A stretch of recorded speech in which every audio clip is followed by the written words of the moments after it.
సతీష్ మా సాగర్ గారి దగ్గర కూడా చేశాడు, మాతో పాటు చేశాడు. ఒక అసిస్టెంట్ డైరెక్టర్గా డైరెక్టర్ అవ్వాలని వచ్చి ప్రొడ్యూసర్ అయ్యాడు. నాకు బట్టల రామస్వామి సినిమా నేనే ప్రొడ్యూసర్ అంటే ఇదే నువ్వు డైరెక్టర్ అవ్వాలి కదా, ప్రొడ్యూసర్ అయ్యేవేంటి అని చెప్పేసి అన్న. అప్పుడు ఓటీటీలో రిలీజ్ అయ్యి చాలా మంచి సక్సెస్ సాధించింది. ఎక్కడో ఓ బుట్టాయిగూడు నుంచి సేమ్ మాలాగే ఒక జర్నీతో వచ్చి కష్టపడి ఈరోజు ప్రొడ్యూసర్గా ఒక స్థాయికి వచ్చి నిలబడి థియేటర్లో రిలీజ్ అయ్యే ఒక సినిమాని ఇంత బడ్జెట్తో తీయటం చాలా ఆనందం.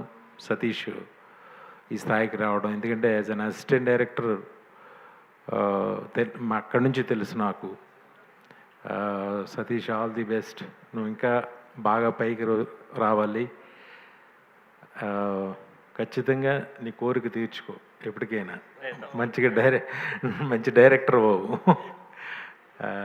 అలాగే ఈ సినిమాలో యాక్ట్ చేసిన గౌతమ్ కృష్ణకి మంచి కెరీర్ ఉండాలని మనస్ఫూర్తిగా కోరుకుంటున్నా. అలాగే టీం అందరికీ కూడా నా కంగ్రాచులేషన్స్. మీకు కూడా ఈ సినిమా చిన్న సినిమాలు ఫస్ట్ వాళ్ళ థియేటర్లో ఆడట్లేదని వింటున్నాం. కానీ ఈ సినిమా 7 హిల్స్ సతీష్ ఎప్పుడు దైవారాధనలో ఉంటాడు, వెంకటేశ్వర స్వామి భక్తుడు. ఆయన దయ వల్ల ఇది పెద్ద హిట్ అయ్యి మంచి పేరు సతీష్కి, మళ్ళీ ఇంకొక 4 సినిమాలు తీసే కెపాసిటీని తనకు ఆ దేవుడు ఇవ్వాలని మనస్ఫూర్తిగా కోరుకుంటూ సెలవు తీసుకుంటున్నాను. Thank you.